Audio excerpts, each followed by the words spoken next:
Geek Cultural.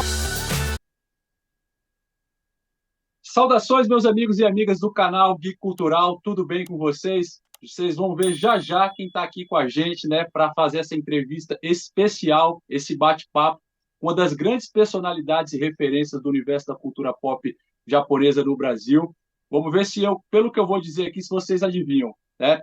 Ele trabalhou na lendária revista Herói, na Henshin, né? Ele fez parte, né, trabalhou como roteirista nas revistas em quadrinhos da Ebal, da Abril, né, trabalhou na revista 7, trabalha no conceituado blog Sushi Pop.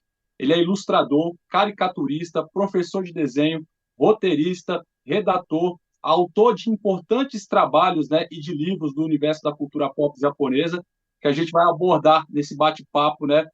Ele também, né, que já publicou, né, como eu falei, livros importantes relacionados à cultura pop, e a gente vai falar a respeito da trajetória dele, desses relevantes trabalhos e serviços prestados à cultura pop, né, e de novidades, né, que estão por vir aí no universo da cultura pop japonesa com a contribuição dele.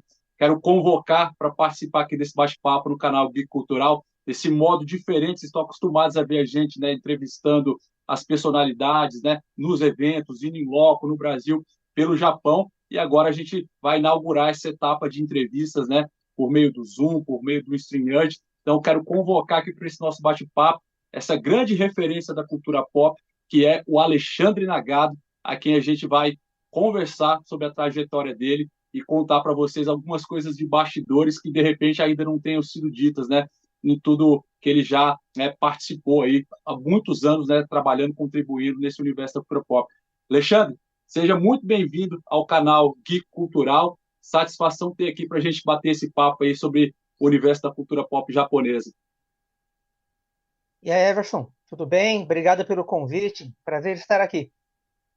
Vamos nessa. Vamos nessa então. Então, Alexandre, vamos começar lá pelos anos 90, né, quando você estreou como roteirista, né, fazendo histórias, né, quadrinhos dos Flashman e tantos outros, né, pela editora Ebal, editora Abril. Conta um pouco de como foi essa tua estreia, né, como roteirista, né, fazendo histórias, né, para essas revistas da época. Bom, deixa eu ver. 88, né? Vieram Jasper e Changeman, saíram em VHS, meses depois foram para Manchete. 89 já estava um estouro, né? Os personagens. A editora Ebal lançou uma revista em quadrinhos, que era Jasper e Changeman. Roteiro Ataíde Braz, desenhos da Neide Haru e Roberto Tsumoto. Teve algumas edições. Na época eu estava com 18 para 19 anos. E eu vi aquelas revistas em banca, eu conhecia já o trabalho da Neide Haru e do Ataíde, eu adorava o trabalho deles. Comprei e queria trabalhar com quadrinhos. Eu estudava desenho já fazia algum tempo, na escola Núcleo de Arte, e eu queria trabalhar na área, queria fazer super-heróis, queria, enfim, estava naquela vibe da época, né? Apesar do meu feedback de leitura até então ser muito mais Marvel e DC. Aí eu cheguei no estúdio de licenciamento, que era Alien International. As séries foram trazidas pela Everest Video e a Alien foi uma parceira durante um bom tempo deles para licenciar produtos. E eu fui lá, bati lá para tentar mostrar meu trabalho. Eu quero fazer quadrinho, tem espaço para eu trabalhar na revista? Foi quando o diretor lá, o Takeo, ele falou, olha, a revista está indo bem, mas a gente está cancelando o Naibal, porque a editora Abril se interessou, a gente está levando para a editora Abril, que era a maior editora da América Latina na época. E estavam montando uma equipe, olha, eu acho que está no momento certo para você chegar e mostrar o trabalho. Ele indicou, eu fui lá, entrei em contato. O diretor do estúdio, Estúdio Velpa, que estava sendo terceirizado para produzir para Abril, ele vinha do estúdio Maurício de Souza. Eu tinha conhecido ele quando eu era criança. Eu fui numa Olha exposição só. Mônica no MASP, em 79. Eu tinha 8 anos. E eu mostrei os desenhos para esse Paulão, que era letrista do Maurício de Souza. E ele falou, manda desenho que eu quero acompanhar a sua evolução. E eu mandava desenhos pelo correio. E ele mandava a resposta fazendo alguns comentários, incentivos, num papel timbrado lá do estúdio Maurício de Souza. No Que envelope com a carinha legal. do Bidu. Imagina, para uma criança isso era o máximo, né? Um grande incentivo, né? E aí, muitos anos, a gente perdeu o contato, fui crescendo, tá? Fui estudar desenho com o professor Ismael dos Santos, quadrinhos principalmente. E aí, quando apareceu essa chance, ele me colocou em contato. Ó, você vai falar com o Paulo Teodoro Domingos lá do Estúdio Velpa. Eu falei, o Paulão, mas não é possível. Aí eu entrei em contato e aí foi uma alegria, né? Foi uma coisa, assim, pô, aquele garotinho lá que eu incentivava, mandava as cartinhas lá, então deu certo, deu muito certo. Aí eu fui lá, já tinha o roteirista, que era o Rodrigo de Góes, falecido já, né, um grande amigo que se tornou. E ele ia fazer as histórias do Jaspion, o projeto Change Kids, que era a versão infantil dos Changeman, e só que tinha Como espaço os para histórias, Trapalhões. sim, e tinha espaço para historinhas complementares. Ele falou, você quer fazer o Flashman? Topei na hora. Né? O Flashman teve poucas histórias, porque naquela época já estavam preparando outras coisas para o licenciamento. Então, mas eu fiz as 3 histórias do Flashman, até a última foi co-escrita com o Rodrigo, e de lá eu fui pegando o material que era para a Ebal. A editora Ebal, que foi uma das maiores editoras de quadrinhos do país. Naquela época já estava perto de encerrar atividades, e um dos últimos trabalhos que eles publicaram foram os heróis que a Ouro Filmes tinha trazido.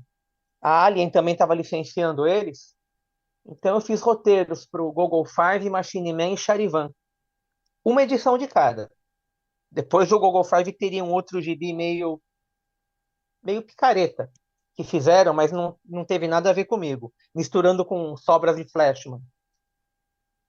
Mas eu fiz a edição de Gogol 5, Machine Man e Charivan. Foram bem recebidas até. E E eu fiz fui um também dos que teve a Changeman. oportunidade de ler, né? Eu li essas histórias quando era criança, tive, né, essas revistinhas em quadrinhos durante um tempo, né? E aí com mudança, né, com situações que a gente às vezes perde o controle, deixei de ter essas revistas, mas te confesso que estou andando nos sebos para poder conseguir elas de volta, para poder rememorar essa leitura de criança, né, de pré-adolescente, porque aquilo ali foi muito bom. A gente assistia séries e paralela às séries, né? Ter um incentivo da leitura dessas histórias em quadrinhos. Então, confesso, Uhum. Alexandre, que eu li as revistinhas da Ebal e da Abril Ah, de legal. Tokusatsu, de Heróis de Tokusatsu, Uhum. antes de Turma da Mônica. Eu fui ver Turma da Mônica antes. E aí, quando você conta essa história, né, de que a tua ida ao MASP, né, para ter contato com o universo do Maurício de Souza, meio que foi um divisor de águas na tua vida, né? Foi um impacto muito importante para você continuar desenvolvendo teu desejo de Foi, desenhar, de foi. criar suas próprias histórias, né? Sim, sim. Na ocasião também estava a própria Maurício de Souza estava lá passeando pelo ambiente, né? Aquela exposição, para quem não sabe, Mônica no MASP, no andar do MASP, eles reproduziram o estúdio Maurício de Souza. E o pessoal ficou trabalhando lá. Você podia circular e ver os desenhistas trabalhando. Então foi bem, bem divertido. Depois eu tive contato com o mundo profissional mesmo, na Escola Núcleo de Arte. Bom, aí de lá foram quadrinhos do Flashman, Changeman e Maskman. Depois, isso de 90 para 91. Né? Depois de um ano da revista do Jasper, mudou para Heróis da TV. E aí passou a ser uma produção interna da Editora Abril. Aí o Estúdio Velpa perdeu o espaço lá dentro. Abril passou a produzir com equipe interna. Aí foi o Marcelo Cassaro quem assumiu os roteiros. No desenho tinha o Watson Portela e vários outros autores. Mas aí teve uma fase de transição que algumas histórias minhas foram publicadas em meio às histórias do Cassaro. Né? E aí, depois disso, da parte do Tokusatsu foi isso, né? Eu E ainda depois, né, tentaria Alexandre, trabalhar. Hum, depois disso, você teve também participação, né, fazendo roteiro, né, na editora Scala, né, nas histórias em quadrinhos oficiais do Street Fighter, né, que foi outro uhum. quadrinho que marcou muito, né, os fãs de cultura pop japonesa, né, ali por meio de 96, 97, mais ou menos, né? Na verdade, foi um pouco antes. Eu acho que 93, A editora Scala estava publicando o Street Fighter americano. Primeiro eles soltaram um O material Alexandre deu uma japonês. congeladinha ali, mas a gente vai restabelecer para poder continuar esse bate-papo com ele. Ah, tá. Mas posso continuar falando? Espero. Tudo ok agora, Bruno? Ó, de volta. Ih, congelou de novo. Tá ok Ah, agora, Bruno? Então, voltando lá na editora Scala, Alexandre, você teve a passagem aham, também pela editora Scala, né, nos quadrinhos oficiais do Street Fighter, né, que para os fãs de uhum. cultura pop japonesa naquela época foi muito legal ter esse trabalho que você contribuiu com roteiros, né? Isso aí, o Street Fighter começou em 93. A editora Scala tinha primeiro publicado um material que era de fanzine japonês. Depois teve um material nacional que foi, acho que uma edição, eu não lembro quem que produziu. Acho que pessoal do estúdio do Sérgio Peixoto, se não me engano. Depois eles começaram a publicar o licenciamento do Street Fighter da Malibu Comics, que tinha só 3 edições, a história terminou em aberto. Era um material que realmente não tinha agradado para o público americano, mas aqui vendeu bem. A editora Scala estava com o gibi vendendo bem e eles queriam continuar, não queriam interromper. Aí entrou o Marcelo Cassaro escrevendo desenhos do Arthur Garcia. Na época também desenhou o João Carlos Pacheco, que era um amigo meu da época da escola de desenho. É... Aí eles fizeram, acho que 2 edições, e o Marcelo Cassaro ele teve o convite para montar Dragão Brasil na editora Trama. Olha, Só que lá ele ia ser exclusivo. Então, por causa da Dragão Brasil, o Cassaro teve que sair do Street Fighter. E aí ele entrou em contato comigo. Eu nem conhecia ele, assim, pessoalmente. Ele só sabia que eu fazia lá os quadrinhos de heróis do Tokusatsu antes dele chegar. E aí me convidou para ficar no lugar dele. Eu fiquei. De lá eu acabei fazendo outros projetos, né? Teve revistas oficiais de Street Fighter, que a gente produziu 3, comigo de editor. E aí foi. Eu, trabalhando geralmente com o Arthur Garcia, né, que o João Pacheco ele faleceria em 95. E a gente ficou, acho que até meados de 97. Depois o Rodrigo de Góes veio para ajudar com roteiros também. E foi, acho que, mais de 20 edições que eu escrevi. Teve o Almanac, teve do Street Fighter. O Street Fighter mudou de formato várias vezes, né? Formato americano, formatinho, formato magazine. Teve um Almanac também. E era um gibi que vendia bem, vendia muito bem. Tinha uma com tiragem, acho que certeza, era. inclusive eu cheguei a comprar, vocês vão ver aí nas imagens aí capa, né, de algumas dessas edições aí que eu tive, e isso se fortaleceu muito, né, no boom do Street Fighter com os games, que fizeram um enorme sucesso, e também com o anime que o SBT exibiu ali por volta de 1995, né, Alexandre? Então, foi uma mania Pois Street é. Fighter muito forte, fortalecida por esse trabalho que já existia nos quadrinhos, né? Pois é, a gente até puxou elementos, né? O... Eu montei um universo do Street Fighter que era meio um universo amálgama.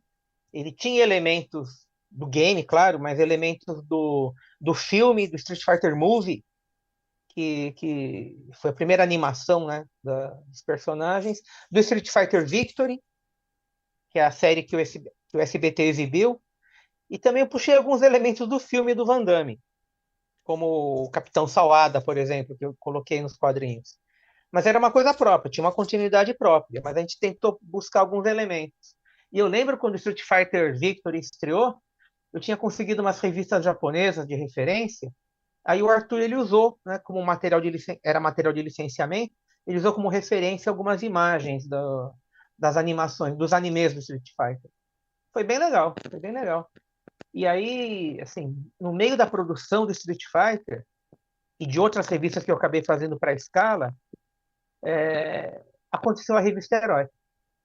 E Então, antes da foi gente um falar Antes da gente falar da período de muito. revista Herói, falando ainda sobre quadrinhos, o fato, Alexandre, de você ter começado muito cedo a ler, né, a ter contato com a cultura pop, né, fez com que você adquirisse essa aptidão para fazer suas próprias histórias, por querer fazer suas próprias histórias.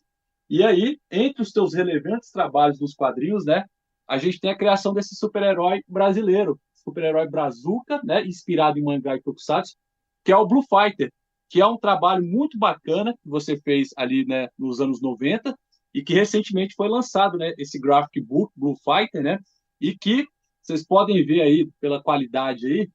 E além dessa publicação, né, que saiu algum tempo atrás, né, está disponível, tem uma outra notícia bem recente, muito positiva, que eu queria que você passasse aí para primeira mão, né, para todo o pessoal que gosta de quadrinhos, né, de mangá, HQ, Brazuca, com inspiração de mangá. O Blue Fighter é um super-herói, né, que tem aí, você utilizou as referências dos seus super-heróis preferidos de Tokusatsu, né? Ultraman, Ultra Sim. Seven, Kamen Rider. Fala um pouco do Blue Fighter, desse projeto, né? E dessa novidade, né, que a Criativo está trazendo aí para quem gosta de ter esse tipo de material. Então, o Blue Fighter eu criei em 95, quando teve a revista Master Comics. Foi uma revista que teve 3 edições, né? Não foi um sucesso, foi cancelada. E tinha espaço para publicar uma história minha. Aí eu criei um, um personagem que juntasse elementos de Tokusatsu. Eu queria passar a dinâmica de uma história, ainda querendo trabalhar com esse estilo de super-herói, né? E aí teve um material preto e branco, de historinhas curtas de 8 páginas, e foi esse aí o balão de ensaio. Aí em 97, a editora Trama estava num bom momento de quadrinho nacional, tinha o Holly Avenger, tinha o Capitão Ninja, enfim, o Marcelo Cassaro montou uma boa editoria de quadrinho nacional.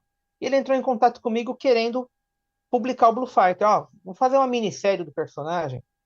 Só que ele queria que o Arthur Garcia desenhasse. Então, né, o Arthur já tinha desenhado uma historinha minha do Changeman, tinha trabalhado bastante com ele no Street Fighter, e aí a gente trabalhou junto novamente no Blue Fighter. Foram 3 edições, né, pela Trama, isso em 97. E aí esse material que saiu, que começo do ano, a editora Criativo juntou numa edição preto e branco, o original era colorido, numa edição preto e branco, numa compilação das histórias. E aí, em 2001, saiu pela editora Scala a revista Manga X, que era um almanaque de quadrinhos nacionais com influência de mangá. E aí o Franco de Rosa, que era o editor, ele me convidou para retomar o Blue Fighter. Aí teve uma nova minissérie, que aí saiu dentro do almanaque, né? Não era revista título próprio, saiu dentro do almanaque Manga X, com 3 episódios, mais uma minissérie de 3 partes. Essa minissérie, na semana passada, foi republicada pela editora Criativo nessas 3 edições aqui.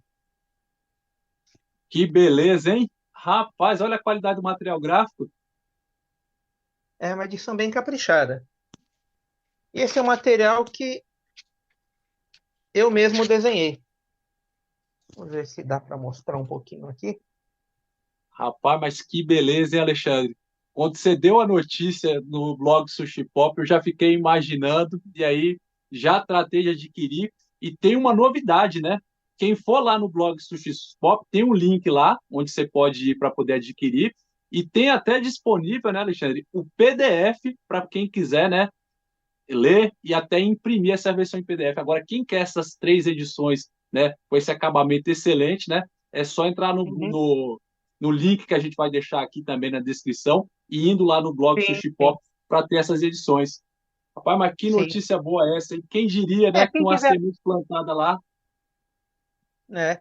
Quem quiser ler, simplesmente ler a história, pode baixar os PDFs gratuitamente. Lá no Sushi Pop, lá post Blue Fighter HQ completa, tem link para baixar todas as histórias, né? Com as capas e tudo. Agora, quem quiser, como colecionador, tiver a vontade de ter a edição impressa, tem um volume com a minissérie completa e uma outra minissérie em 3 fascículos de 20 páginas. Então, Pô, mas esse é que esse é o legal, ó, material que saiu agora. opções diversificadas, né, para o leitor ele poder realmente adquirir essa obra do Blue Fighter, né, um super-herói brazuca inspirado em mangá e tokusatsu criado pelo Alexandre Nagado, que realmente vocês têm que buscar. Esse gráfico aqui ficou muito legal, né? E a gente espera realmente que outras boas surpresas, gratas surpresas, possam surgir aí no universo editorial, né? Para quem é fã de mangá, história em quadrinhos e também tokusatsu. Antes da gente falar da revista Herói, você teve também participação em outra publicação interessante, que é a revista 7, né? Você publicou matéria lá de Ultraman. Como é que foi essa tua passagem pela revista 7? Conta um pouquinho pra gente, Alexandre. Deixa eu ver, acho que foi em 92 ou 93 isso aí. Acho que foi em 93. Eu comprava a revista 7 Terror e Ficção, que era um especial bimestral da revista 7. E eles anunciaram numa edição, que acho que até a capa que era o Batman, o Retorno. Então é 92, isso. Na próxima edição tinha lá lista de assuntos, um deles era Ultraman. E aí eu entrei em contato com a redação. Sempre foi assim, bom, não, eu já tenho, então deixa eu ligar, meter as caras, né? Tudo que eu consegui foi assim, metendo as caras, ligando e tentando. Aí eu falei com o editor da revista 7, que era o Carlos Eduardo Miranda. O Miranda, que foi jurado do Ídolos do SBT. Ele também foi sócio na gravadora Banguela Records. Ele trabalhou com os Titãs.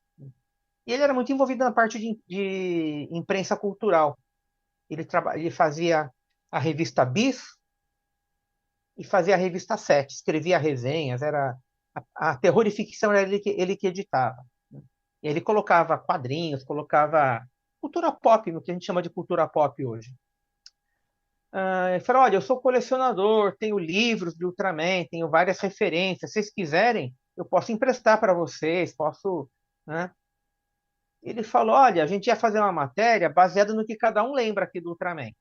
Tem um pessoal que gosta, mas aqui mas a gente não tem nem livro específico, alguma coisa assim, né? Você escreve? Eu sou roteirista de quadrinho.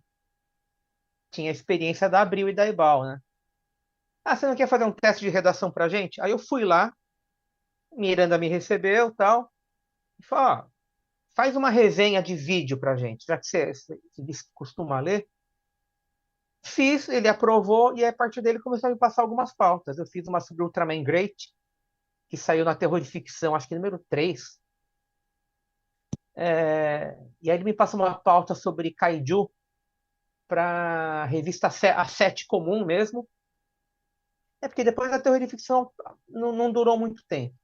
Aí eu acabei fazendo matérias para a revista 7 mesmo. Algumas resenhas de filme, animações, né? Animações. E uma matéria que na época foi grande sobre monstro japonês, sobre Kaiju, Godzilla e Kaiju.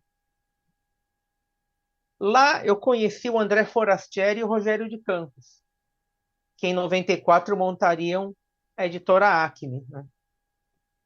A Então a gente fez. editora da revista Herói, que a gente vai falar já já. Também em 92, Alexandre, você teve uma participação, né, em um registro, né, da história do Tokusatsu, que se tornou uma publicação raríssima, que é o álbum de figurinhas do Jiraiya, né, que foi distribuído, né, uma pequena tiragem só em São Paulo, onde você contribuiu, né, com pequenos textos, que a gente conseguiu imagens desse álbum de figurinha, que é muito raro, mais raro ainda são as figurinhas, né, e que vocês vão aí ver à medida que o Alexandre vai contar, né, brevemente a respeito disso. Como é que pintou esse convite, né, para poder participar desse álbum de figurinhas do Jiraiya, que para o fã de Tokusatsu no Jiraiya é uma peça realmente muito difícil de É ser uma achada raridade, né?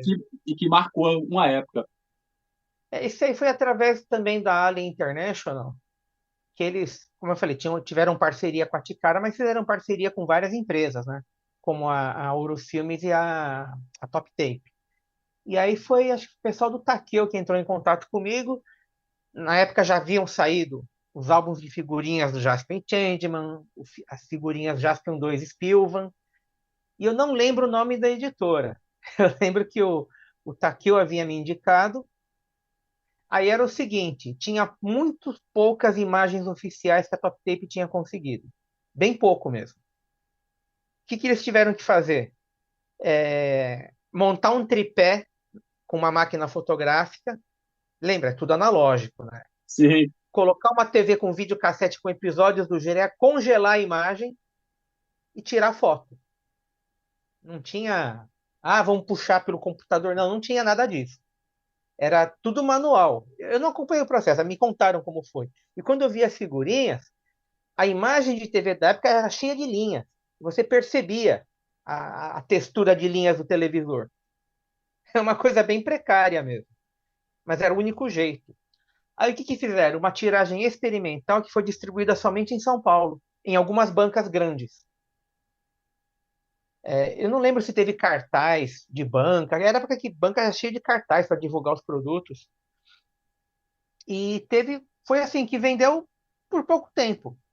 Parece que esgotou, sumiu, a molecada enlouqueceu, mas a editora não tinha estrutura, não conseguiu levar adiante, né? Então eu fiquei com uma cópia do álbum e algumas figurinhas soltas, né? Eu nem cheguei a procurar para comprar coisas assim. Mas é apenas uma vaga. Esse é um trabalho que ficou uma vaga lembrança, porque teve que ser feito na correria. Alguns textos eram genéricos, apresentando os personagens principais, porque não deu para dar uma sequência de narrar um episódio que fosse devidamente fotografado. Verdade. Que A seria o editora ideal, foi, seria o ideal. sim, foi a editora Prisma, né? Vocês estão vendo aí imagens Prisma. da capa, imagens, né, das páginas, né? Também dos espaços para poder colar as figurinhas, né? E provavelmente não deve ter tido cartazes, né? Porque senão mais gente teria corrido atrás e de repente teria lembranças de ter tentado conseguir o álbum e como a tiragem foi pequena não conseguiu, mas virou realmente uma peça de colecionador, um exemplar raríssimo, né? E que prova de que realmente existiu, porque o Alexandre teve essa participação. E que legal, Alexandre, essas histórias de bastidores que você contou, de como é que foi a E, elaboração para poder produzir as figurinhas. tudo era mais difícil naquela época. Então foi assim, eu combinei um preço com a editora, baseado no volume de texto que tem que ser feito. E, e isso, depois eu vi a coisa diagramada, eu nem acompanhei o processo de diagramação. Me passaram e falei, bom, espero que as figurinhas estejam todas ok, E para que que não fim fique uma levou o coisa. seu álbum com as figurinhas, Alexandre? Olha, em alguma mudança de casa ou de cidade, viu? Que é muito tempo, né? O que Mais de 30 aconteceu anos também atrás. com as minhas revistas também. Alexandre, falando agora a respeito desse marco, né, histórico, né, na cultura pop japonesa no Brasil, que foi a revista Herói, que você foi colaborador, que você participou muito ativamente, escrevendo reportagens, né, de anime e principalmente de super-heróis de Tokusatsu, né? Conta aí um pouco desses bastidores de como é que surgiu o Herói, né, da pequena expectativa que se tinha, né, e do grande boom, né, e importância editorial que essa publicação trouxe, né, para o universo da cultura pop japonesa no Brasil. Tá, era mais ou menos, acho que último trimestre de 94. A mania dos Cavaleiros do Zodíaco estava se espalhando rápido, né? Todo mundo falava no desenho. E aí ligaram para minha casa alguém da Acme, acho que foi o Júnior, o Odair Braz Júnior. Ligou em nome do André Forastieri marcando uma reunião.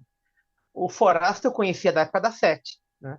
Assim, conhecia de trocar ideia, né? Eu ia na redação levar texto, tinha que ir pessoalmente levar o texto, né? Para ser. Lembra, não tinha internet, não tinha e-mail, não tinha nada dessas facilidades. E aí eu lembro de estar conversando num escritório forrado de livros e revistas. Você tinha que sentar literalmente em pilha de livro, pilha de revista, que não tinha nem muito espaço para circular na sala de reuniões. E eu lembro do Forastieri falando: Ó, Nagado, eu não sei o que vai dar nessa revista. Sei que a gente vai tentar 4 edições. Eles fecharam um planejamento para 4 revistinhas de 28 páginas. E eles queriam personagens japoneses. O número 1 era uma geral que eu dei sobre séries e filmes em andamento. Então falava de Dragon Ball Z, de Sailor Moon, de Kaku Ranger, Kamen Rider J, Zeiran. Dava uma geral em produções. Aí o 2 teve a matéria sobre o Inspector e sobre Power Rangers, já na primeira dizendo que era adaptação de uma série japonesa. O 3 e o 4 acho que foram sobre ultras. 3 Ultra Seven, exatamente. E a Acho que sobre 4 os Ultraman. ultras em geral. Acho Isso, que era exatamente. geral sobre o universo ultra.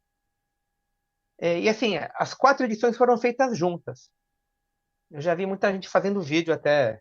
Ah, lançou o número um, depois tentou lançar o número 2, aí no 3 mudaram para Superman na capa e não deu certo, no 4 voltaram. Não, as 4 edições foram feitas simultâneas, né? O, o Forasta fechou um preço, ó, eu te pago tanto, você vai fazer tantos textos. Ok. Nesse meio tempo, como eu falei, eu estava fazendo Street Fighter, estava fazendo muita coisa, muita coisa. Trabalhos para publicidade. Eu vi a revista na banca, falei, oh, legal, né? E, de repente, soube que estava sendo um estouro. Todo mundo falava nessa revista.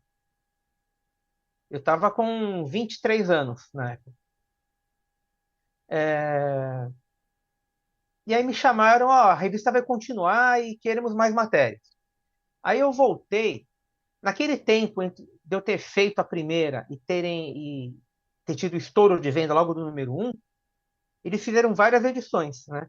Nesse meio tempo, Marcelo Del Greco apareceu lá, porque falou, ó, de Cavaleiros eu não manjo nada. Eu vi alguns episódios, não tinha chamado muito minha atenção e eu não tinha tempo para correr atrás, para ficar assistindo, gravando, estava muito vivendo na correria mesmo. Aí teve uma pauta sobre só heróis japoneses. A herói número 10 que Essa tem Super daqui, Sentai essa na capa, histórica edição número 10. isso, que esse aí eu escrevi acho que uns 60 a 70% da revista, o Marcelo Del Greco escreveu o restante. Foi um baita orgulho para a gente, né? O Marcelo eu já conhecia antes da Herói, que a gente tinha se conhecido na casa de um desenhista que é amigo em comum, o Álvaro Omini. E a partir daí a gente ficou amigo, né? Depois ele apareceu na Herói e tal. E a revista 10 vendeu muito bem. Vendeu muito bem. Soube que muita gente já me falou que o fandom brasileiro de Tokusatsu nasceu com o Herói 10. Quando eles viram que tinha um monte de Super Sentai, de Kamen Rider, e enfim. A gente não sabia no que ia dar, né? Aquilo tudo. A gente não sabia que o trabalho ia ser lembrado tanto tempo depois. E aí foi que a revista foi crescendo, né? A Acme mudou de escritório, foi para uma casa maior. A revista foi de 28 para 48 páginas. De uma vez por semana passou a sair 2 vezes por semana. Então foi um período muito, muito, muito intenso. Eu não estava em todas as edições, mas em várias sim, né? Quem carregou a revista nas costas a maior parte do tempo foi o Marcelo mesmo, com as pautas de Cavaleiros e outras pautas que ele levava. Ele não escrevia só sobre Cavaleiros. Quando o assunto era Ultra, a gente chegava num acordo, porque ele também gosta tanto quanto eu. Quando foi a matéria do regresso de Ultraman, só saiu porque a gente combinou de escrever junto. Dividiu Olha em que duas história de partes. bastidores. Um escreveu mais a primeira parte, outro escreveu mais a segunda. Que os dois que não, mas eu quero, eu também quero. E a gente não ia tirar do paro ímpar, quem ia aceitar perder, né? Falei, vamos escrever junto? Vamos. Assim não dava briga. Pô, que legal. Tanto que E é, essa época, né, Alexandre, a gente está é, lembrando aqui que você também foi precursor de uma coisa que foi muito importante, né, para os fãs de Tokusatsu aqui do Brasil. Justamente nessa revista número 10, você começou a trazer pequenas pílulas daquilo que seria um atrativo muito grande para o fã de Tokusatsu da revista Herói, que é a revelação de últimos episódios que não foram exibidos no Brasil. Aqui na edição pois é, 10, na matéria sobre o Kamen Rider, você disse o seguinte: no último capítulo do primeiro ano da série, o Kamen Rider venceu o Shadow Moon, assim como o Grande Rei de Gorgon. Isso não passou no Brasil, mas o Shadow Moon resistiu à morte, escapou dos escombros da base Gorgon e partiu para uma vingança insana, que seria a continuação, o aparecimento dele na sequência do Kamen Rider RX. Quando você publicou isso, ficou um pensamento de depois fazer uma edição para contar a respeito do episódio do Black, como aconteceu 23 edições depois, na edição 33, quando foi revelado pela primeira vez, né, o episódio do último episódio do Black Mirror não exibido na TV Manchete? Na verdade, eu não fazia um planejamento a longo prazo. Como eu já vinha do mercado de quadrinhos, que sempre foi muito complicado no Brasil, cada edição podia ser a última. Então eu não fazia realmente um planejamento mais para frente, né? Eu só achava o seguinte, bom, esse episódio não vai passar nunca.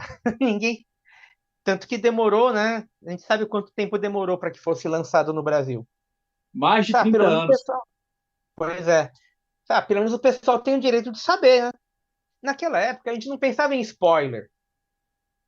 É, pô, tinha, era um sucesso de banca as revistas sobre novela. Revista de novela vive de spoiler, né? Nem sei se isso existe ainda hoje. Mas a gente não ligava para spoiler. Eu lembro que tinha revista concorrente que chegou a fazer texto dizendo que a revista Herói atrapalhava a diversão das pessoas por contar o final de muitas obras, né? Isso motivou uma frase que saiu num editorial. A Herói conta porque a Herói sabe. Então, E, a gente não. e como é, Alexandre, como é que você soube o que se passou no episódio do Black Kamen Rider? Como foi naquela época ter acesso às informações que foram publicadas nessa edição aqui, número 33, né, que tem a matéria do Black, que diz o seguinte, né? No último capítulo, inédito até o momento, né, até os anos 90, Battle Hopper resiste, né, a Shadow Moon e é destruído a golpes de espada. Black consegue derrotar Shadow Moon e por aí vai. Como é que foi o acesso a essa informação? Como é que você conseguiu produzir esse texto, que foi uma revelação histórica para os fãs que não viram a série, né? E que estavam órfãos até o dia que você escreveu essa matéria. Como foi esse bastidor de conseguir acesso a essas informações? Olha, não foi nem por fita oficial, não.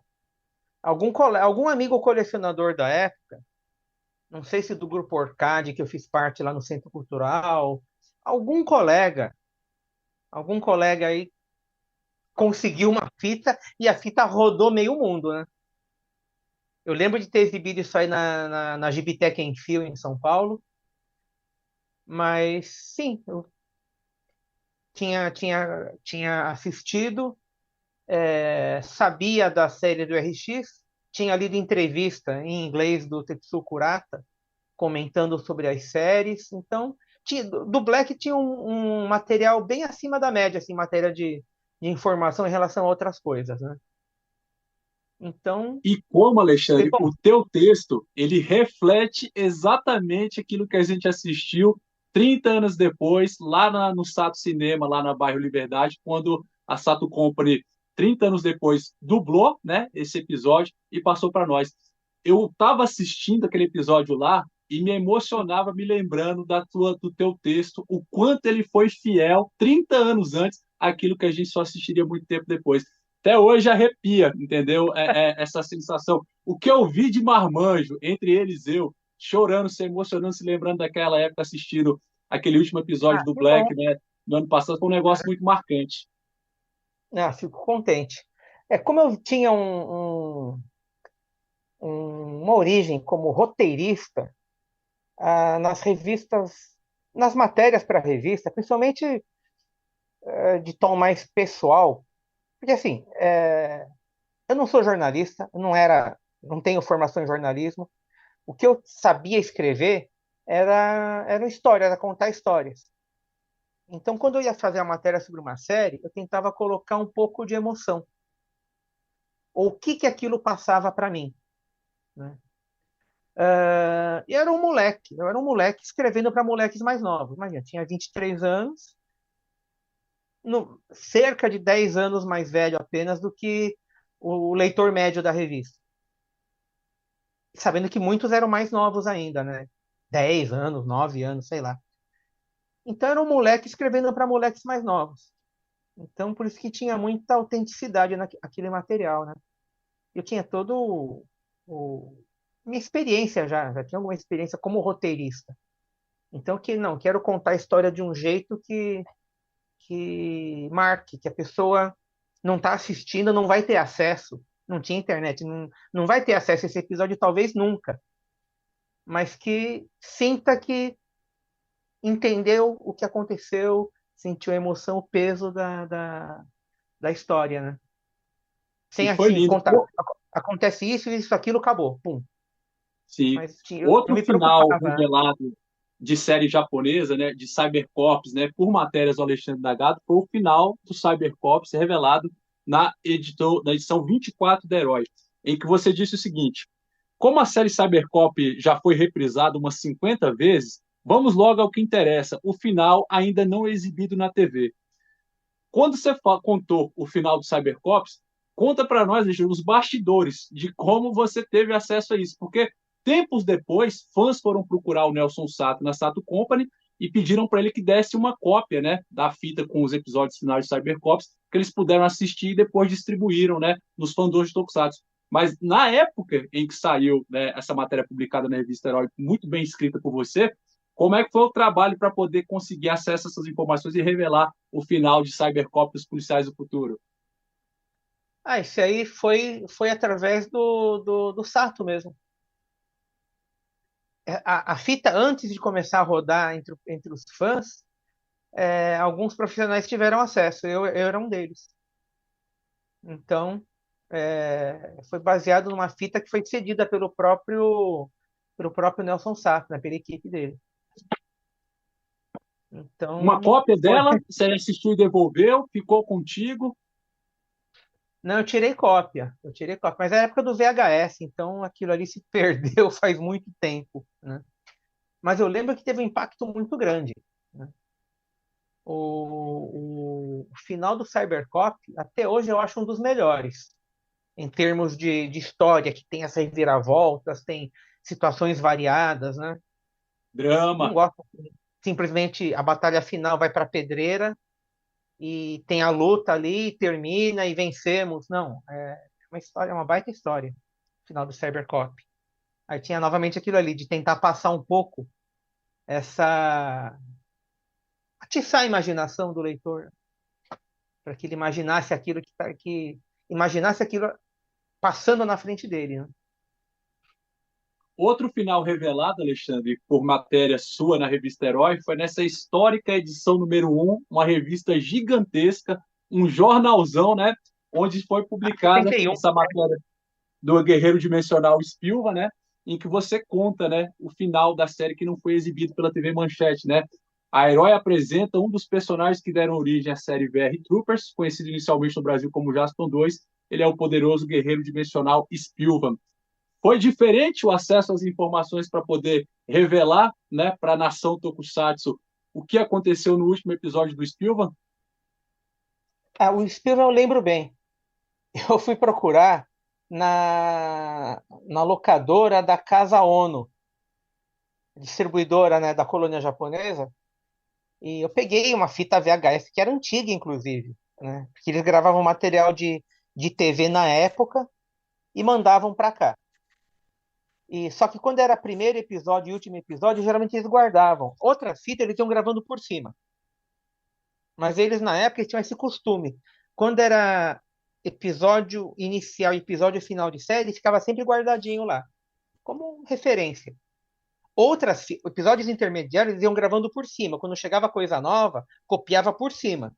Então a qualidade das fitas era horrorosa, né? A certo momento. E eu achei o final do Spielberg e assisti. Foi um dos poucos finais que me deixaram bravo, porque eu achei muito ruim, né?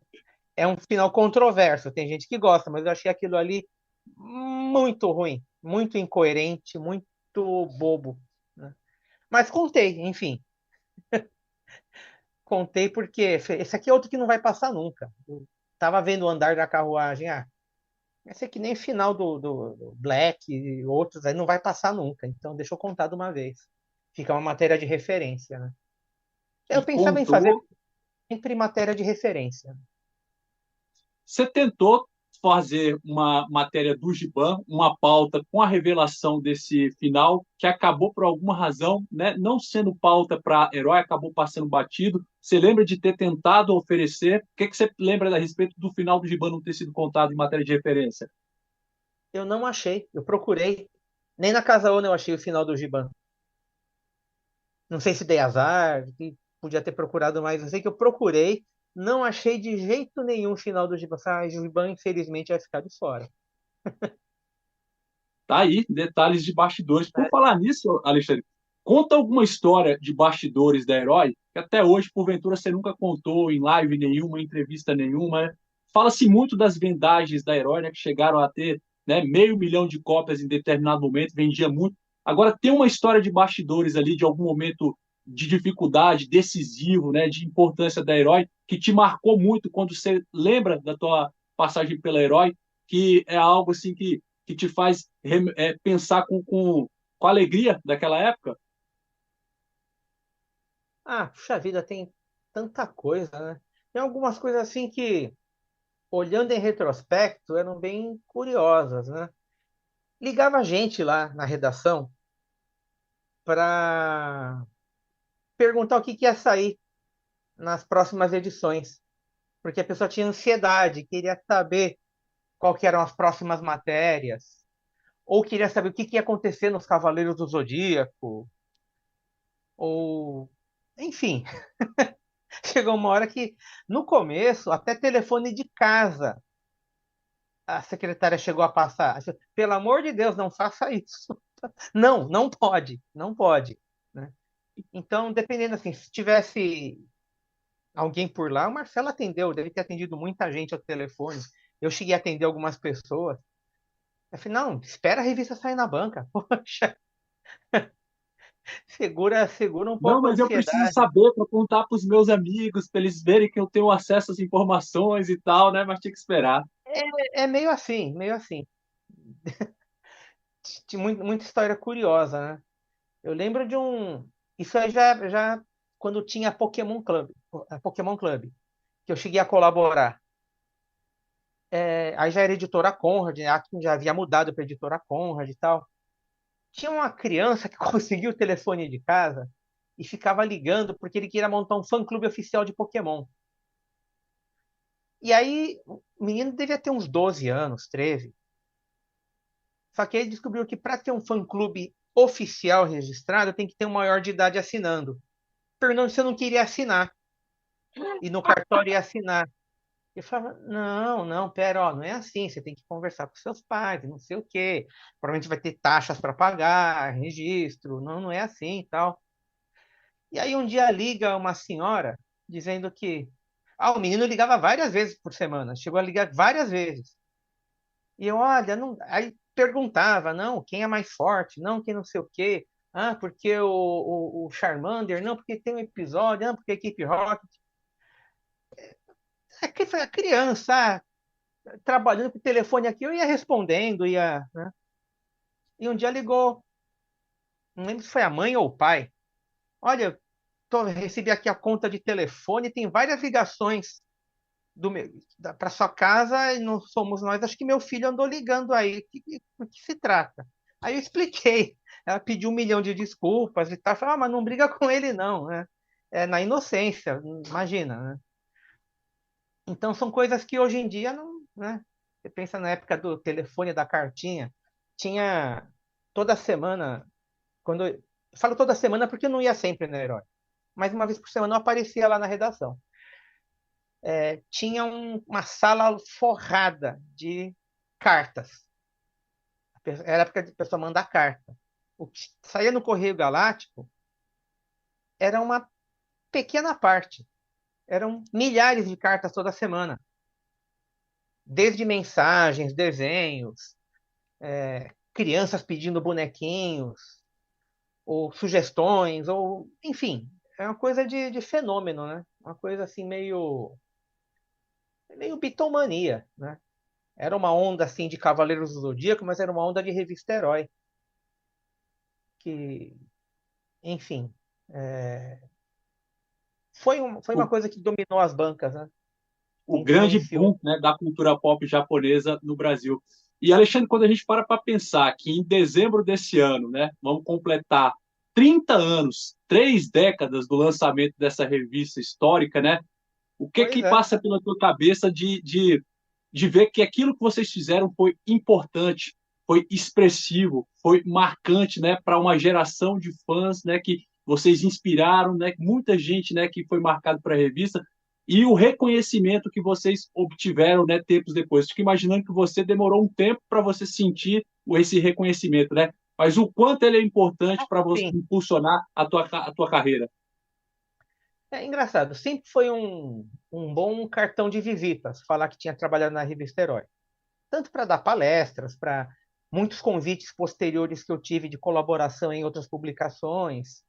Então, foi sempre um cartão de visitas importante ter feito parte da revista Herói, mais do que qualquer outro projeto que eu já trabalhei. Eu trabalhei na Renchim, trabalhei no Omelete, mas nada me abriu tantas portas quanto a Herói.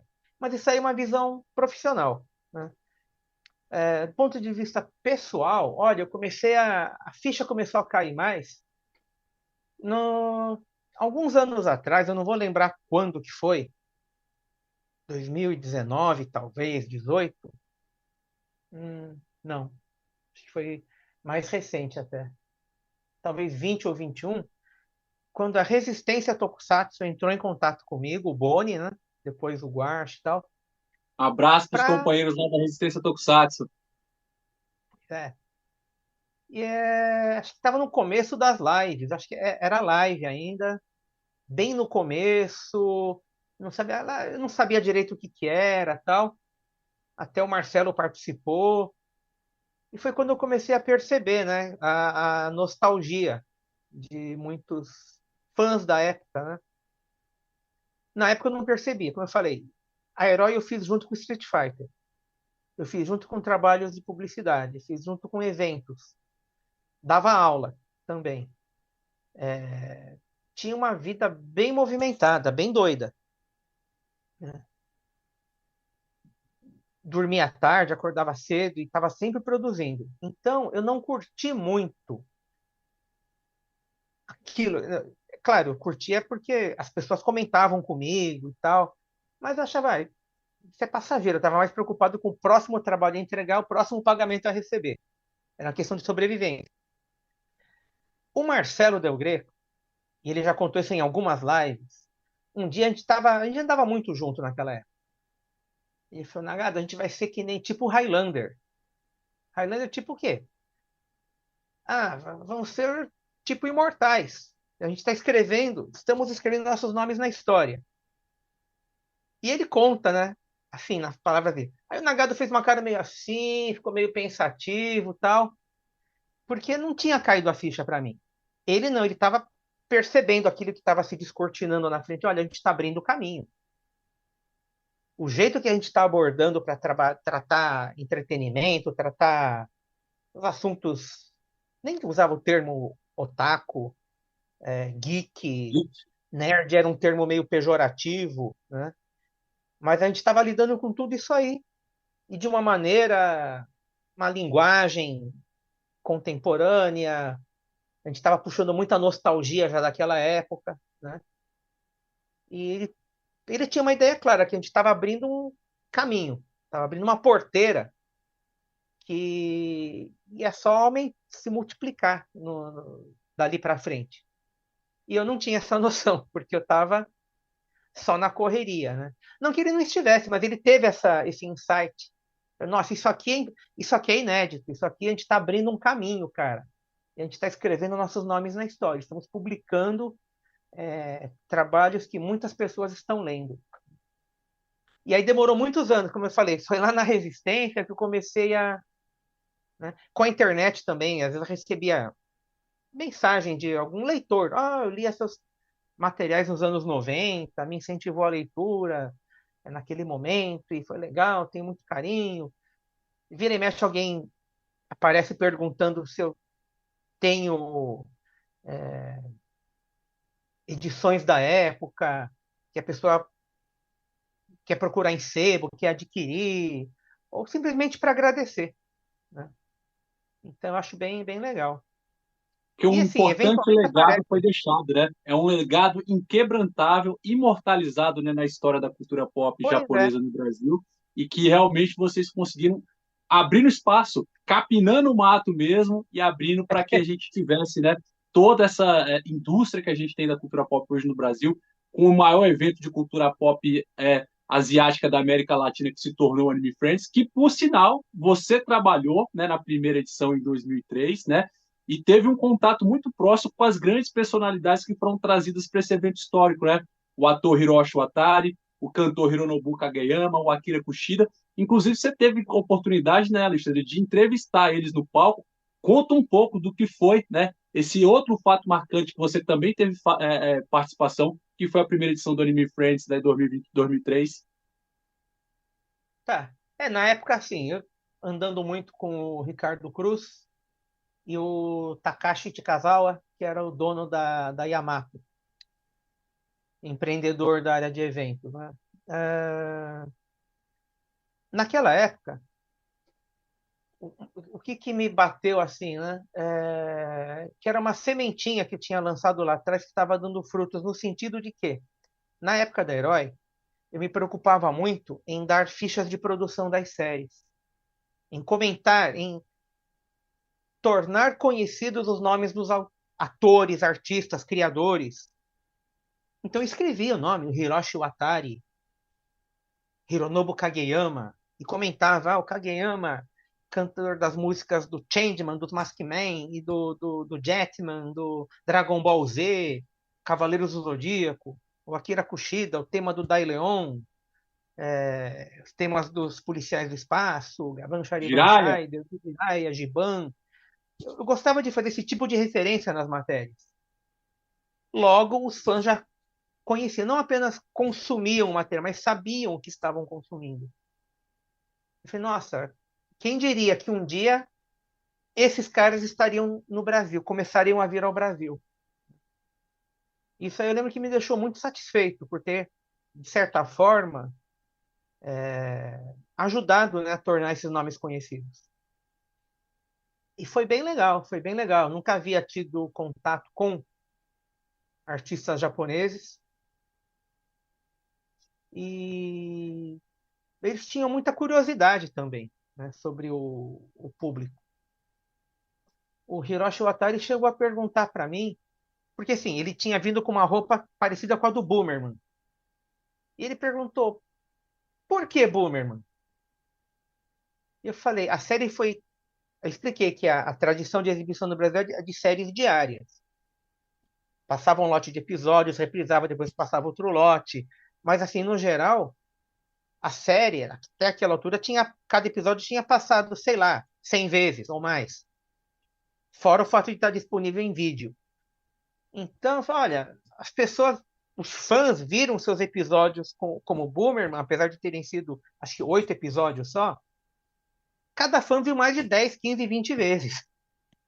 Então tá muito, muito gravado na memória dos fãs. Né? Para ele foram poucos episódios. Um trabalho que ele foi, fez e passou. Né? E ele foi protagonista do Charivan e do Spielberg. Então ele falou, mas eu acharia normal vir como Deniga ou como o Kenji Joe Sonic. Stuckey. Candy Sony ficou aqui. Como Spielberg, mas como Burnham, ele ficou surpreso. Porque foi um trabalho meio rápido da carreira dele. Né? Meio improvisado, e foi mesmo, né? Então foi curioso, né? Lá naquela época também ele contou sobre o problema que a Toei enfrentava com o licenciamento, porque nasciam cada vez menos crianças no Japão. Já havia uma crise demográfica no Japão em andamento. Hoje é muito pior. Mas então os produtores tinham que pensar em mais produtos para vender para as mesmas crianças, para que os pais das mesmas crianças comprassem, né? Porque já era um problema em andamento no Japão, já estava interferindo nas grades de programação. Então foi bem interessante, foi uma troca de experiências bem interessante. Né? Eu acabei conversando mais com ele do que com os demais, né? Com os cantores. Mas foi Legal. engraçado, o Kageyama levaram para ele autografar CDs piratas, né? Não tinha CD oficial dele. Eu lembro que eles acharam, tá, tudo bem, mas tudo bem. Não tem oficial para vender por aqui mesmo, né? Mas eu imagino que, como o japonês leva muito mais a sério essa coisa do produto oficial e produto pirata, ele tenha ficado dado meio um nó, assim, pô, mas ele quer que eu autografe um CD pirata, né? Diferenças culturais, né? diferenças culturais. Mas foi bem Alexandre, interessante, uma baita você falou experiência. aí do teu contato com o Ricardo Cruz, né, que é um amigão que você tem, e ele um amigão também, né? E teve um importante projeto sobre Tokusatsu, que é a tua cara, a cara dele, mas que por alguma razão não teve tua participação, que é essa revista Gyodai, que é uma revista que ele Travou. animação. Você estava muito atarefado, ele te chamou. O que que aconteceu para você? Ixi, deu uma travada aí. Então vamos continuar, Alexandre, aqui da Ah, revista voltou. Gyodai. Você chegou a ver ela? Sim, eu Então tenho um vamos lá. exemplar. Eu tenho um É, exemplar. então, Alexandre, falando a respeito dessa tua relação de amizade com o Ricardo Cruz, né? Ali por 2003, 2004, ele publicou essa revista Gyodai, que é a sua cara e a cara dele também. Uma beleza de material sobre Tokusatsu, repercutindo, né? O Anime Friend 2003, com entrevistas com o Hiroshi Watari e tantos outros. O que que aconteceu para você não ter participado? Você estava muito atarefado, ele te chamou. Como é que foi que você acabou não entrando nessa história de Cara, publicação? eu vou te falar a verdade, eu não lembro. Eu não lembro. Eu lembro de ter visto a ele ter comentado comigo. Mas tinha, por exemplo, o Rodrigo Guerrino, que era muito mais próximo dele, e outros colegas dele, que ele acabou chamando por afinidades, né? Mas eu lembro de ter visto na banca. Realmente eu não vou lembrar. Mas a gente não chegou a conversar nenhuma pauta não para a Gyodai. Eu só peguei um exemplar como leitor mesmo para prestigiar o trabalho, né? Por Uhum. gostar também do tipo de assunto. E Mas por teve gostar uma da abordagem dobradinha. dele, né? Mas teve uma dobradinha Alexandre Nagado e Ricardo Cruz na Comics Milênio, né? Na Comics Sim. Milênio tem aqui matéria do Ricardo Cruz e tem uma matéria tua aqui sobre o Kamen Rider Black, né? Vamos relembrar as aventuras de Samu Minami, o Homem Mutante. Então, foi um trabalho que vocês fizeram juntos, né? Tá colaborando aqui. Mas você sente falta de, na época, quando você tinha um pouco mais de tempo, ter produzido mais conteúdo junto com ele, fazendo essa dobradinha, que é uma dobradinha muito marcada pelos fãs, né? Alexandre Nagado e Ricardo Cruz, como grandes A gente personalidades fez, do Tokusatsu da cultura pop. a gente fez mais coisas assim. Tinha um site, caramba, A qual que era Wicca, o nome? A Wicca. Exatamente, a Wicca a gente fez junto. Teve o blog Robô Gigante, que teve alguns textos nossos. E eu nem sei se está no ar ainda. Acho que já caiu faz muito tempo. Ele fez o prefácio da minha primeira coletânea, que é aqui o Almanaque da Cultura Pop Japonesa. Ele fez o prefácio, né? Isso aqui que eu mostrei é a segunda edição. por falar no livro, a primeira edição está Essa aqui, aí é a primeira edição. lançada em 2007, né? Que ela compila textos de revistas que você escreveu, né, Alexandre? Para Herói, para Henshin, né? Para outras publicações. Como foi o Para as trabalho para também. chegar a essa importante publicação, né? Esse aqui eu comprei na época que foi lançado e foi uma delícia de ler e rememorar as matérias que eu li na revista Herói, na Henshin e outras publicações tuas. Fala um pouco da importância de ter coroado tantos anos de trabalho nessa publicação tão bacana que, como você mostrou aí, teve a segunda edição, né, em 2016, lançada pela editora Quimera, que é um primor. Leiam. Bom, chegou um momento que eu queria deixar um registro de produção. Não que eu imaginasse que estava parando de escrever. Na época, eu acho que eu não estava escrevendo para nenhum lugar. Eu tinha parado já com o Omelete. O Omelete eu parei acho que em 2005 ou 2006. Mas aí em 2006 eu queria fazer um apanhado para que esse material não se perdesse. Acho que um livro ele acaba ficando uma coisa mais duradoura do que uma revista. E aí, a editora Via Lettera já tinha me publicado antes, que era o álbum Mangá Tropical, álbum de quadrinhos, né? E aí, através do JP e da Mônica, os editores lá da Via Lettera, montei essa coletânea. Foi bem legal na época, abriu várias portas, ganhou algumas resenhas. Eu cheguei a concorrer ao troféu HQ Mix com esse livro. Só indicação, né? E, e assim, é uma coisa que eu queria muito fazer, porque veio de vários lugares diferentes. Por exemplo, além das revistas basicamente Herói e a Henshin, material feito para o Omelete, material feito para o Nihon Site, que é um site que naquela altura já não existia mais, só que eu tinha guardado os textos, eu gostava muito daquele material, achava que merecia um registro impresso, né? Aí eu conversei com os editores para que liberasse o material, porque, bem ou mal, era um material que não me pertencia totalmente, porque havia sido feito para empresas. Aí todo mundo liberou, né? O que precisar assinar, pode mandar que a gente assina, tal. E aí saiu. Chamei o Ricardo para fazer o prefácio. E aí, muitos anos depois, a editora Quimera, do Vanderlei Sadraque, entrou em contato para. E aí, na troca de ideias, veio a ideia da segunda edição. A segunda edição é revista e ampliada. Então, eu corrigi várias informações, atualizei alguns dados e inseri alguns textos a mais, que não haviam saído no. Haviam ficado de fora do primeiro livro, da primeira versão.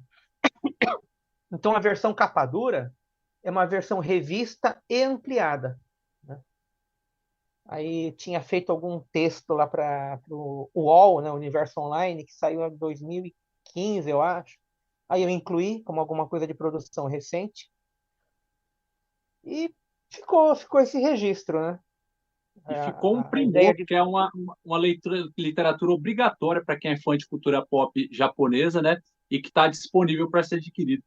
Em 2023, ano passado, Alexandre, pela editora IBSEC, você lançou o livro Japão, o Império da Cultura Pop, né, que reúne 25 textos, né, que falam de mangá, anime, tokusatsu, né, e música, né, sobre origens, bastidores, e você fecha essa publicação com uma entrevista exclusiva, né, com a pesquisadora de mangá e cultura japonesa, que é a professora Sônia Luiten, né, e é realmente uma publicação recente que talvez pouca gente tenha conhecimento desse teu lançamento aqui e que a gente recomenda. Leiam, porque realmente é um exemplar muito bacana, interessante de ler e que fecha com essa entrevista, que é uma profunda conhecedora, doutora, né, em mangá e que realmente foi muito bacana. Não foi fácil conseguir esse livro aqui, não, Alexandre, mas valeu muito a Ah, pena, né, ter conseguido é, e ter lido ele. esse Parabéns livro por aí. mais essa publicação. Obrigado. Esse livro é uma coletânea do blog Sushi Pop. É uma coletânea de. Então, são todos artigos recentes, né? Tem, inclusive, é um material muito mais sofisticado em relação ao que eu fazia na Herói, ou na Rinchinha ou no Omelete. É um material mais adulto. Quem comprou esse livro na época, guarde, porque não vai ter mais, né? É um livro que teve uma série de problemas de produção na editora. Houve muito desentendimento e, enfim, o livro foi cancelado. Cancelado, assim, já tinha saído uma tiragem preliminar para atender a pré-venda. Se não me engano, foram 30 pessoas, né, que tinham comprado na pré-venda. Essas 30 pessoas receberam. Receberam com um atraso colossal, mas receberam. E o resto foi destruído. O contrato foi encerrado, né, e quem comprou, comprou. Porém, novamente com a editora Quimera, a gente está em produção a versão definitiva desse livro. Então, o Japão Império da Cultura Pop vai sair pela editora Quimera. Eu reestruturei o livro. As matérias principais são as mesmas, só que todas foram atualizadas. Tem outras matérias, algumas foram substituídas, né? Tem um material bem recente que eu produzi, enchi de notas de rodapé, referências. Está um material bem mais rico e deve sair lá pelo final do ano. Que Aí a edição notícia definitiva. boa e em primeira mão, né, para os fãs do Alexandre Nagado, do conteúdo que ele produz. Que notícia boa é essa que você está dando, que depois de tudo que aconteceu, vai sair. E vai sair com capa dura, Alexandre? Não, não. Não, a capa deve ser capa cartonada mesmo. A ideia é fazer um produto mais acessível porque o mercado não está numa situação boa, né? Então a gente vai tentar viabilizar melhor. Ahn, E que a outras edição, novidades estão por vir aí, Alexandre, de lançamentos, né, de trabalhos que você está fazendo, né, quietinho, e que você pretende, né, buscar as condições para lançar, para enriquecer ainda mais, né, essa bibliografia, né, do mundo da cultura pop japonesa aqui no Brasil. Quais são as tuas intenções, teus planos, né, de lançar conteúdo, né, para poder continuar alimentando esses fãs de cultura pop japonesa que gostam tanto de ter esse material à disposição? Bom, primeiro assim, meu trabalho, apesar dele ser mais ligado à cultura pop japonesa, ele não se limita a, né? Tanto que na época do Omelete eu escrevia muito sobre música, sobre rock brasileiro, sobre Beatles, sobre livros, né? Então no Omelete eu tinha uma produção mais diversificada. De muitos outros assuntos que me atraem. Eu sou muito ligado ao quadrinho nacional, não por ter feito o quadrinho, mas por conhecer, por sempre gostar de ler sobre bastidores e tal. Aí de 2021 para cá começou a sair livros meus com biografias de artistas brasileiros. Os primeiros, o primeiro foi esse aqui, sobre Paulo Fukui, A biografia desenhista, dele.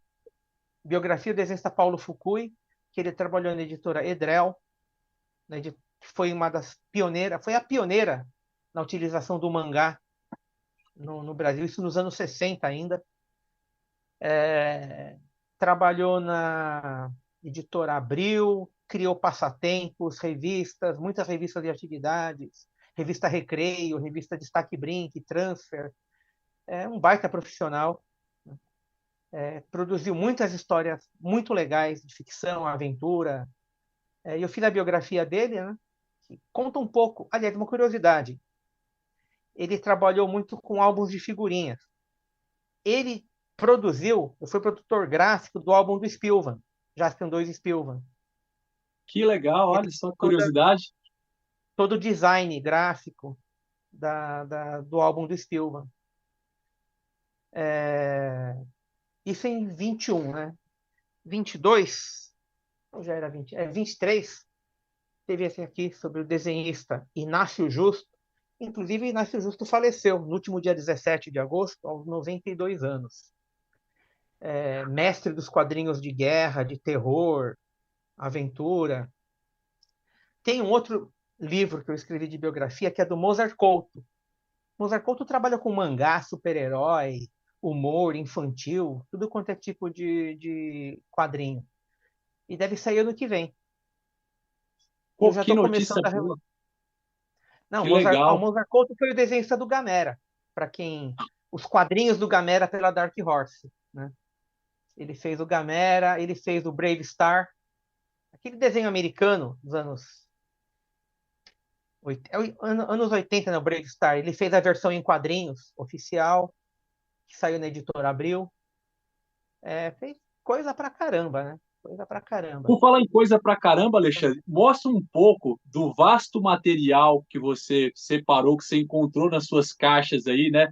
De trabalhos que você fez, de publicações que de repente nunca foram mostradas e que com certeza quem é fã do teu trabalho já está aqui com vontade de te encontrar num evento presencial, onde terá condições de comprar esses livros, esses teus trabalhos, tirar uma foto contigo e pegar teu autógrafo. Tu pensa para esses lançamentos que estão por vir aí, possibilitar uma participação nesses eventos de cultura pop, no Anime Friends ou algum, onde o fã possa ter um contato contigo, a editora JBC. Ó, nunca se sabe, né? Eu não moro em São Paulo. Há muitos anos eu mudei de São Paulo. Eu moro longe pra caramba de qualquer cidade grande, né? Então é muito difícil participar de alguma coisa. Bem difícil mesmo, é muito, muito raro, né? Eu ainda estive na primeira CCXP. Teve um painel sobre a revista Herói.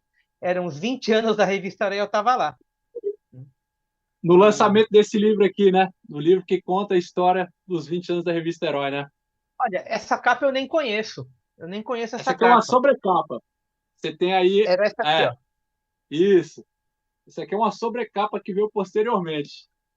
Tá. Então, essa aí eu não tenho. Eu vou pedir para me mandarem também. Eu quero essa sobrecapa. Boa. Então, e é bem, mas nunca se sabe, né? Nunca se sabe. Quando se rolar, muito que bem. Deixa eu Convites ver aí aqui o para serem material. feitos, hein, meu gente? Olha, acho que 99 ou 2000, acho que 2000, saiu essa revistinha aqui, Pokémon Quadrinhos. que é um mangá. Naquela época, os mangás ainda eram colocados para leitura ocidental. Então eles tinham que inverter as imagens. Estava começando a febre Pokémon, tinha acabado de sair a Pokémon Club. Aí a Conrad publicou uma minissérie em 4 partes do Pokémon. Mangá mesmo, né? Que legal, olha só, bacana. Aí, Sobre Pokémon, Alexandre, tem aí uma contribuição tua ensinando as crianças a desenharem, né? então, essas 4 edições, em todas elas, vinha uma seção chamada Arte Pokémon, que era em 2 páginas, onde eu dava dicas para desenhar Pokémon a partir de rabiscos. Era uma coisa bem calcada em realidade. Por exemplo, alguma coisa prática que a pessoa podia fazer em casa, não precisava de régua, material especial. Então, olha, faz um círculo, vai girando várias vezes no mesmo lugar. Uma coisa que qualquer pessoa pode fazer. E quanto mais você repetir esse exercício, mais destreza na mão você vai ter. Então, eram dicas para quem não sabia desenhar nada, né? Pode ver aqui, ó, exercícios para fazer o traço correto,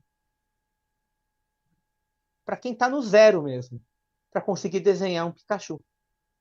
Que legal, rapaz. Que material bacana que foi muito importante para poder muita gente pegar destreza para poder aprender a desenhar ou desenvolver seu talento, Alexandre. Para quem não sabe, pessoal, o Alexandre é professor de desenho, lecionou durante 8 anos, né? Ele teve a fase professor no CEPAD, né, que é o Centro Paulista de Arte e Design, e por isso tem toda a condição de produzir esse tipo de material, de dar essas dicas de desenho. Que muito bacana, Alexandre, esse trabalho. E olha, nessa época, isso aqui teve uma repercussão boa, e o Rogério de Campos, que na época era um dos sócios lá da Conrad, ele me convidou para fazer uma revista inteira com dicas de desenho Pokémon. E eu fiz essa revista, só que a revista nunca saiu. Eles me pagaram, só que teve algum problema de licenciamento que eles tiveram que lançar um material que vinha pronto de fora. Então, esse é um trabalho que eu não tenho original da época, não tenho mais nada. Foi tudo entregue. A Conrad me pagou direitinho, sempre foram muito corretos quanto a isso. Só que o material, por questão de contrato, nunca foi lançado. Teve que ser lançado um material oficial que vinha de fora, né? Mas então, a única coisa que foi publicada foram essas 8 páginas, né? 2 páginas em cada edição da Pokémon Quadrinhos. Esse é um material bem Histórias da obscuro. cultura pop japonesa reveladas aqui pelo Alexandre Nagata, hein, rapaz? Olha os bastidores, inclusive. E quem mais você separou aí, Alexandre, de bacana, de material que às vezes as pessoas, né, tiveram o privilégio de ter esse material e estão tendo a oportunidade de rever agora? Esse aqui saiu em 2003, é o álbum Mangá Tropical que eu tinha mencionado agora há pouco, que foi feito para a editora Via Lettera, e eu reuni vários autores que trabalhavam com linguagem de mangá na época. Então tem essa historinha aqui, feita pelo Marcelo Cassaro com a Erika Wano. Tem material do Arthur Garcia, com a arte final do Silvio Spot. Tem material da Denise Akemi, do Daniel HDR. Tem vários autores que foram reunidos, né? Eu conheci o Daniel HDR, Alexandre, em 1998, na primeira edição do Encontro de Fãs Internacionais de Mangá e Anime em Curitiba. Você lembra desse Nossa, evento? Eu estava lá, participei, tinha 17 anos na época e fui lá conferir esse evento e muito bacana ver aí material do HDR e de outras personalidades da história do mangá no Brasil. Olha só, esse aqui é meu mesmo, perfeição para a desenho época. meu. Teu, Então, esse aqui é um bonito, hein? material bem obscuro, porque foi publicado uma única vez. Foram 1.500 exemplares, vendeu tudo e quem comprou, comprou.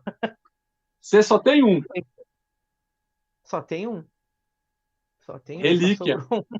virou Não tem nem relíquia. onde comprar mais, né? De repente encontra em sebo. Parece que em sebo ainda Sim, encontra.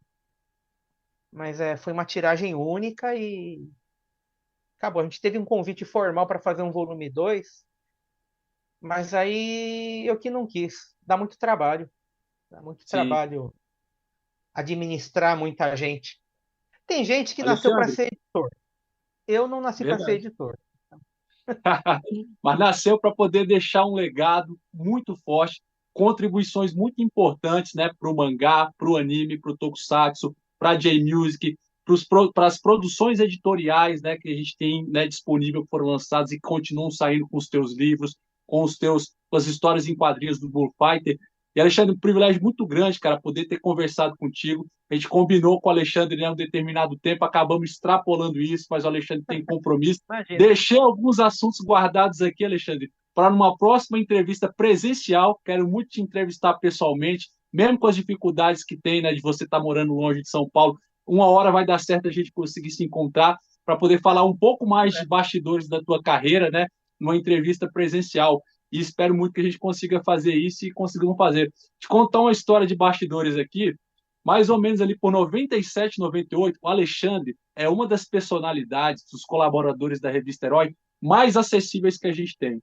Ele está sempre disponível para alguém que se organize, que faça uma pauta para poder conceder entrevista, e isso é muito importante ser dito aqui. Ali por 97, 98, eu consegui o teu telefone celular, entrei em contato contigo de uma viagem que eu faria para São Paulo, para a gente tentar encontrar e você me dá fitas cassete dos teus CDs do Kamen Rider, dos CDs de Tokusatsu que você tinha.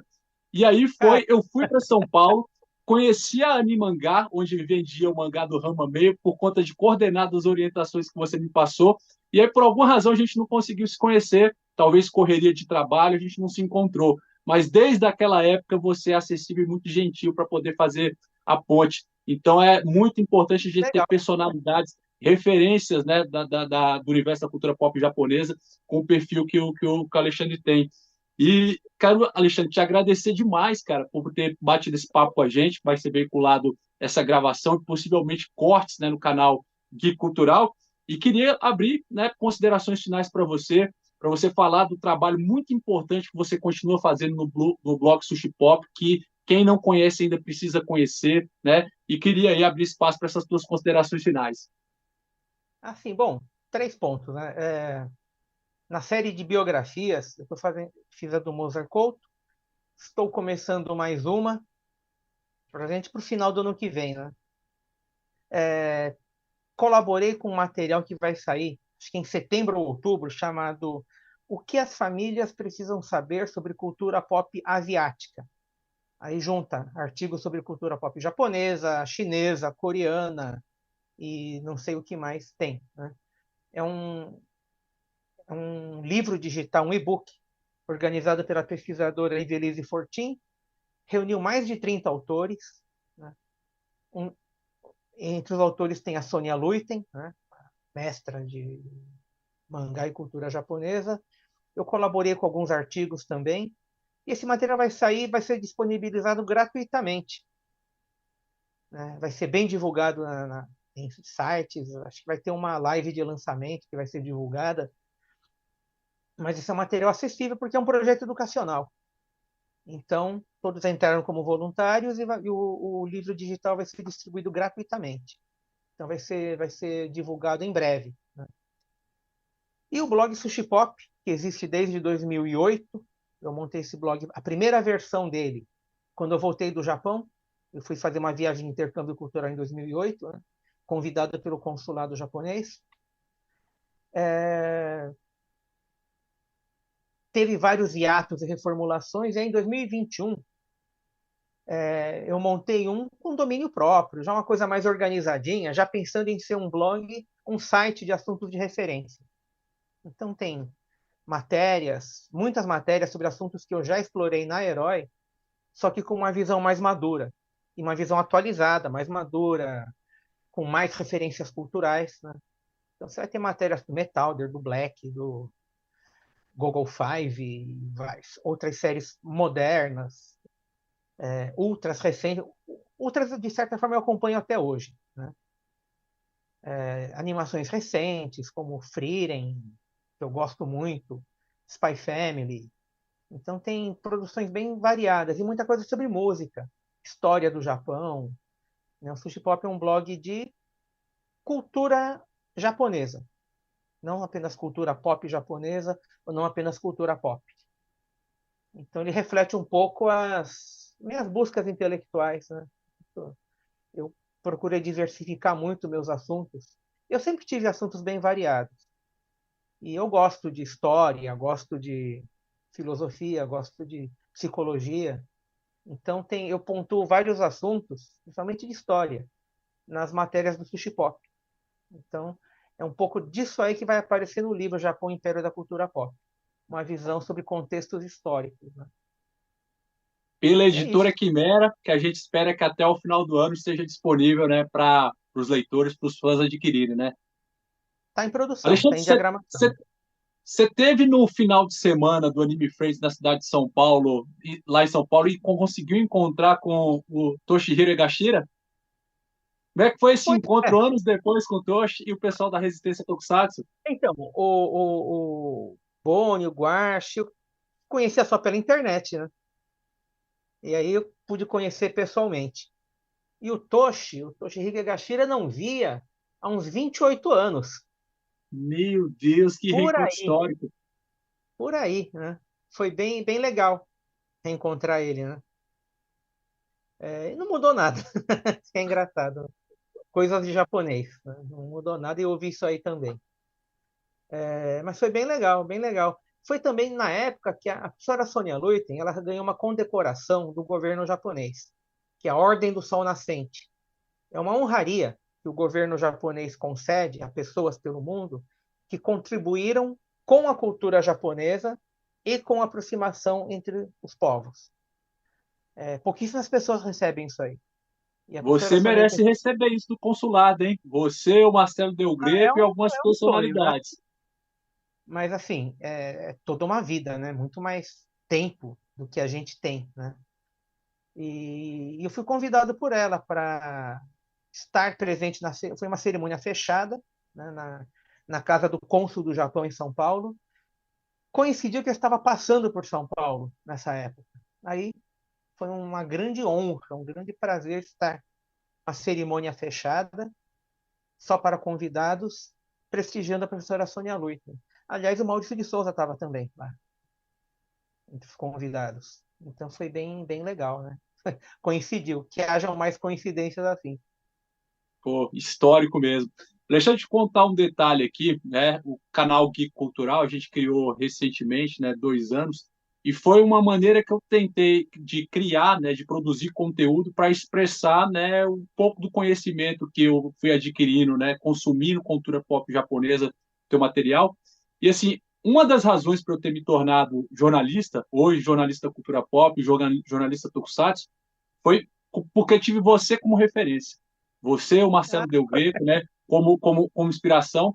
Então, hoje, se a gente faz esse trabalho, né, de continuidade, de produção de conteúdo da cultura pop, você é um dos grandes responsáveis e eu quero aqui te agradecer bastante, né, por todo o trabalho que você fez, né, continua fazendo, né, por ter realmente influenciado, né, inspirado uma geração de hoje, muitos produtores de conteúdo que a gente tem de Tokusatsu e de cultura pop japonesa, por conta desse trabalho fantástico, né, que você fez junto com teus companheiros, né, e que estão aí imortalizados, que é um legado que vai permanecer por toda a vida. E que bom que você continua produzindo conteúdo e que um dia criem a Academia Popular, né, de Literatura Pop japonesa brasileira, porque você já está imortalizado lá junto com o Marcelo e tantos outros. pô, muito obrigado aí por contar isso aí, né? É uma puta, satisfação muito grande, porque, como eu falei, eu não imaginava aonde ia dar todo aquele trabalho que a gente estava tendo, né? Mesmo o Marcelo ele vislumbrava, mas ele também certamente não imaginava o quão longe ia chegar, né?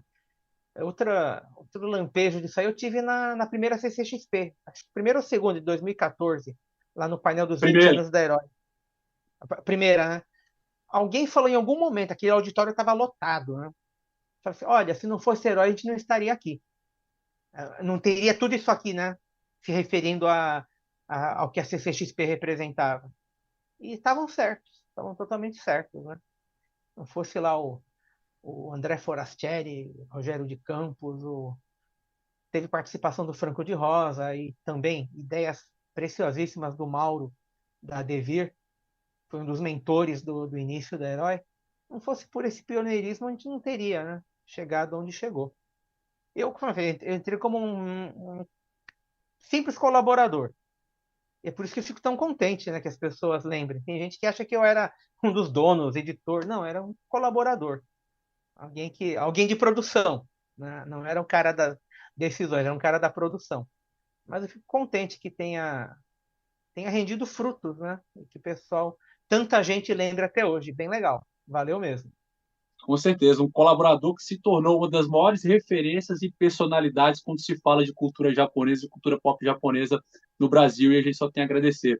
Gostou dessa entrevista, desse bate-papo? Deixa seu like, se ainda não é inscrito no canal, se inscreve, porque a gente segue com esse compromisso de continuar produzindo esse tipo de conteúdo diversificado que vocês estão vendo aí no canal Gui Cultural, e vem mais coisa boa por aí, né? A gente está aí atingindo metas, e logo, logo, entrevistas internacionais, coberturas de eventos, tudo isso que vocês já estão vendo aí e que tem vindo aí mais coisas boas por aí. Alexandre, mais uma vez, muitíssimo obrigado, um abraço e até uma oportunidade para a gente se conhecer pessoalmente e tratar de outros assuntos que vão ficar para uma próxima entrevista. Um abraço para você. Legal. Obrigado. Deus abençoe. Até a próxima.